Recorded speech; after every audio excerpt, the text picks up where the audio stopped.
All right, 8.3 is scale diagrams. You might remember this from last year if you took it. Basically, scales are written as fractions or ratios. So you either have like, this is called 1 to 3, or you could have it 1 over 3. And scales are always written the diagram measurement divided by the actual measurement. Diagram measurement on top, or diagram measurement to the left, and actual measurement to the right. When scale ratios are less than 1, it means the diagram is actually smaller. So when scale diagrams are less than 1, so if this whole fraction ended up being less than 1, which means I would have a smaller number on top and a bigger number on the bottom, because fractions work, if you have a smaller number on top and a bigger number on the bottom, you're going to get a decimal, right? Like if I had a small number on top of 5, a big number on the bottom, say of 10, I get a number of 0.5, which is less than 1, and therefore I know that my diagram is smaller. When scale ratios are bigger than 1, the diagram is larger. For the same reason, if my diagram is bigger than the bottom, or the top is bigger than the bottom, that means I'm going to have a value that's greater than 1, and that means that my diagram is larger, right? If I had 10 over 5, I'd get 2, a scale of 2, which is bigger than 1. So let's go through an example.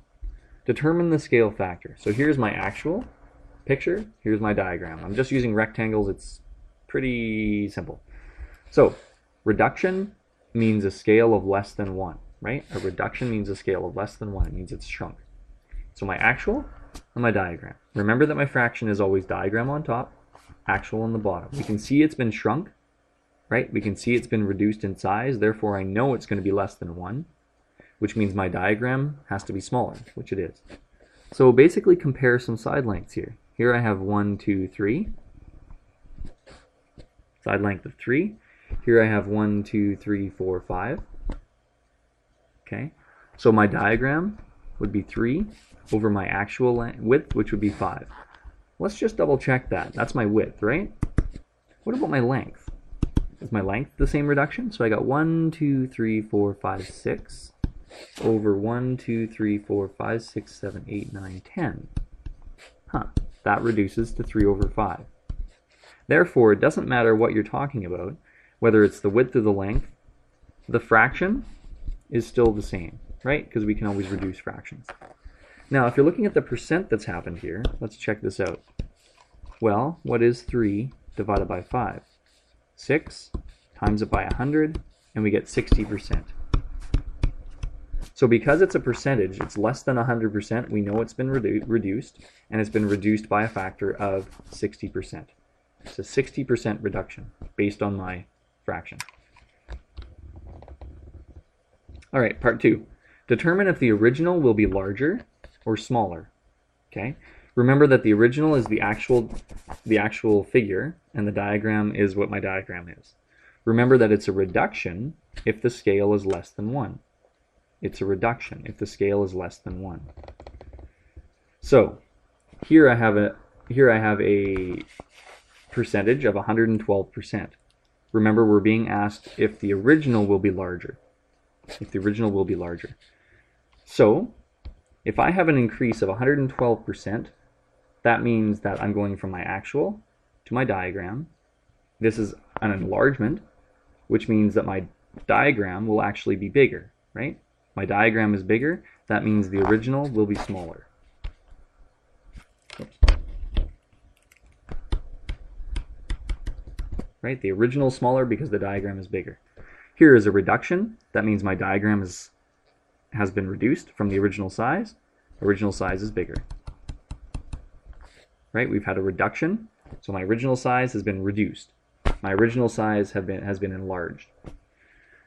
Here I got 4 over 9. Well, what is that? 4 over 9 is the same as, say, 44.4%. So 44.4%. Again, same thing as this one, right? So I know that it's been reduced, so my original one, or my actual picture, is going to be bigger. Example 3 is the last example, or no, I guess there's one more. So on a plan, the actual length of 6 feet is represented by 5 inches. Okay, so on a plan, which is usually a diagram, your actual length of 6 feet is represented by 5 inches. It's very important to have the same units. So we need to convert this to inches. How do I convert to inches? Times by 12. Right? Because there's 12 inches for every foot. So I get 72 inches is represented by 5 inches. So remember what our scale is. It's diagram over actual. So diagram over actual length. My diagram is 5 inches. My actual length is 72 inches. So there's my scale. 5 over 72, or you could write that 5 to 72. Now it says determine the scale factor. So that's when we want to actually divide by them. So 5 divided by 72. The scale factor is 0.069. So 0.069, or we could say 6.9%.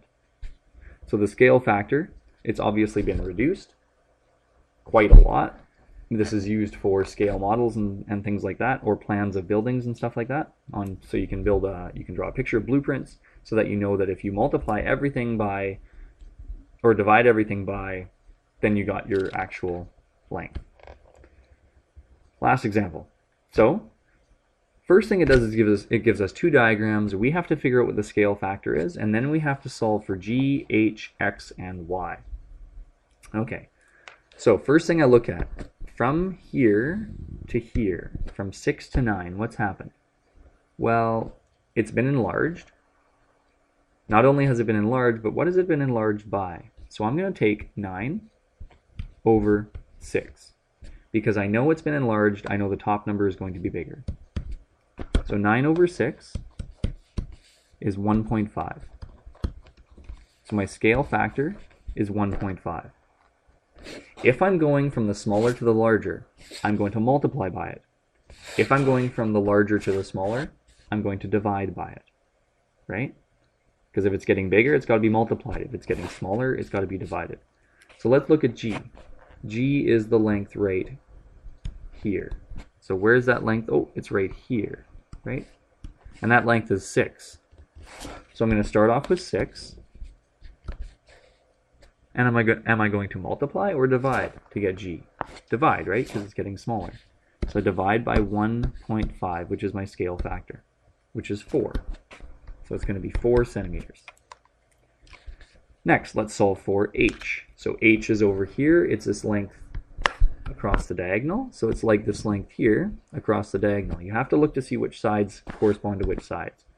So again, I'm going a reduction. So I take 8 divided by 1.5, which is equal to 5.3 centimeters.